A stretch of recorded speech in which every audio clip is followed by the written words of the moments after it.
guys, welcome back with me Jensin di Hako Iso.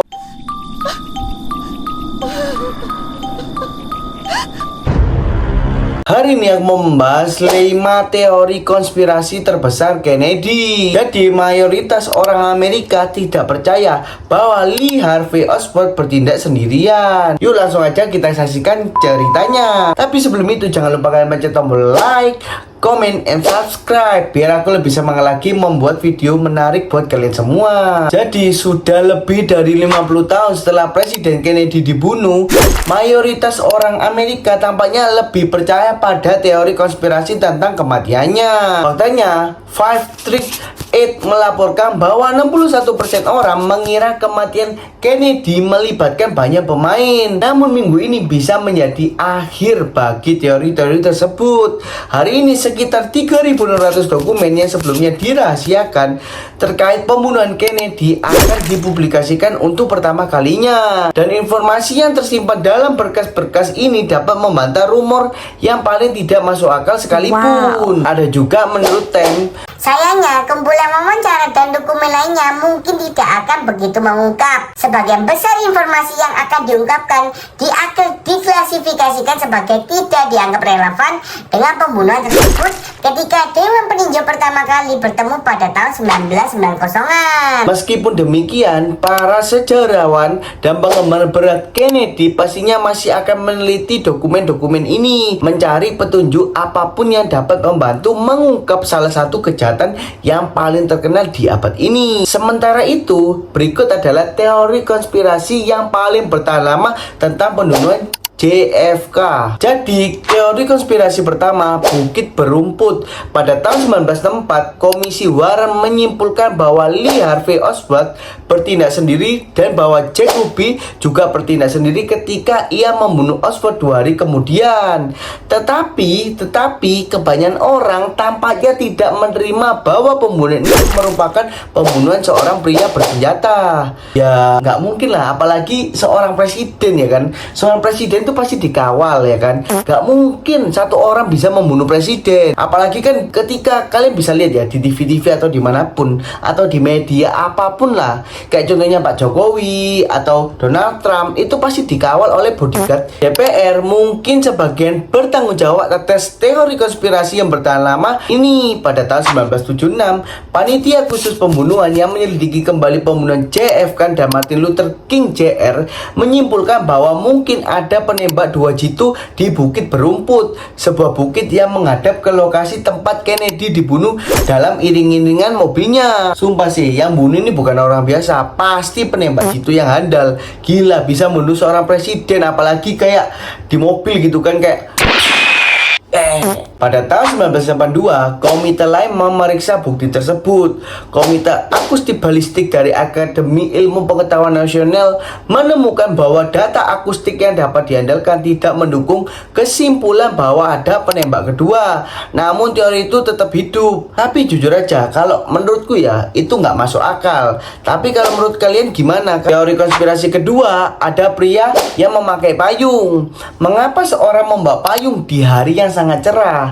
Jelas, orang-orang yang percaya pada konspirasi manusia payung tidak akan pernah terbakar matahari, kayak vampir ya jadinya. Kemudian, Lowly Stephen Witt membawa payung hitam bersamanya ke Dealey Plaza pada tanggal 22 November 1963 dan tertangkap dalam film Zapruder yang terkenal saat mengangkatnya ke udara saat mobil Kennedy lewat. Beberapa orang yang mengklaim bahwa ia memberi isyarat, yang lain berpikir ia mungkin telah menembakkan panah beracun dari payung tersebut. Namun kenyataannya jauh kurang menarik.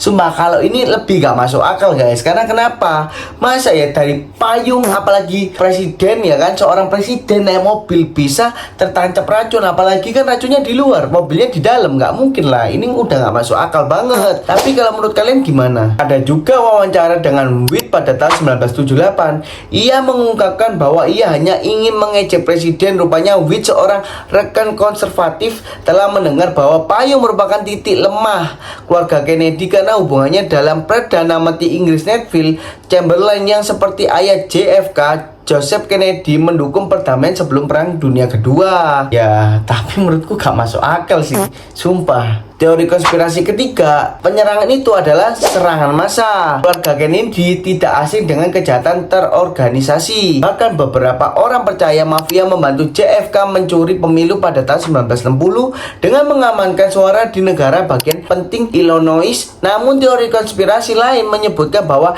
dinasti politik berselisih dengan mafia. Tapi jujur kalau ini bisa jadi sih, apalagi seorang mafia itu kan banyak anggotanya. Tapi ya bisa jadi, coba kita langsung aja lanjutkan. Teori ini berpusat pada fakta bahwa Kennedy tidak berhasil menggulingkan Fidel Castro di Kuba, yang berarti kasino-kasino yang dikelola mafia tetap ditutup, dan bahwa saudaranya Robert Kennedy sedang menindak tegas mafia tersebut dalam peranannya sebagai jaksa agung dengan menangani kasus terhadap Jimmy Hoffa. Robert Kennedy takut bahwa entah bagaimana ia telah membuat saudaranya sendiri terbunuh. Menurut penulis biografi Evan Thomas, bahwa upaya Robert Kennedy untuk mengadili mafia dan membunuh Castro telah menjadi bumerang dengan cara yang mengerikan, telah berbalik seperti yang dikatakan oleh orang-orang intelijen. Bobby mengira bahwa ia akan dibunuh, bukan saudaranya, dan sekarang ia memiliki kesadaran yang menakutkan dan mengerikan ini. Sumpah sih, kalau diincar mafia itu sangat mengerikan ya kan. Kemudian semua upayanya untuk menangkap mafia dan Castro telah berakhir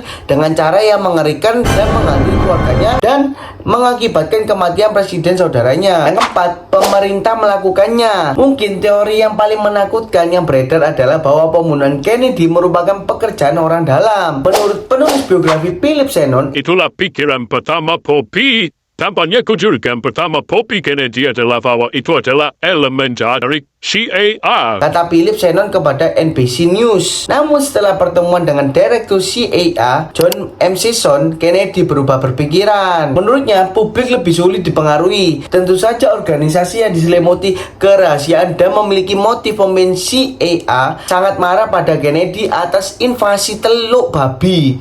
Akan selalu dicurigai, tetap organisasi tersebut bersikeras tidak ada hubungannya sama sekali dengan kejahatan tersebut. Meskipun teori konspirasi CIA menjadi bahan bagus untuk film, itu semua adalah fiksi belaka, kata juru bicara CIA Edward Press kepada NBC. Teori pembunuhan orang dalam lainnya mencakup berita bahwa William Greger, pengemudi mobil presiden, berbalik dan menembak JFK, sebuah premis yang didasarkan pada salinan buruk film Zapruder. Ayahnya bersama Lee Harvey Oswald sebelum Oswald ditembak, kata Trump di Fox News. Saat mau menjara telepon, maksud saya semua ini konyol, apa ini benar? Sebelum dia ditembak, dan tak seorang pun mengungkitnya. Maksud saya mereka bahkan tak membicarakan itu dilaporkan dan tak seorang pun membicarakannya. Bahkan setelah Donald Trump mengalahkan Cruz dalam pencalonan, Trump terus menarik perhatian pada klaimnya. Yang saya lakukan hanyalah menunjukkan fakta bahwa di Sabtu Nasional Inquiry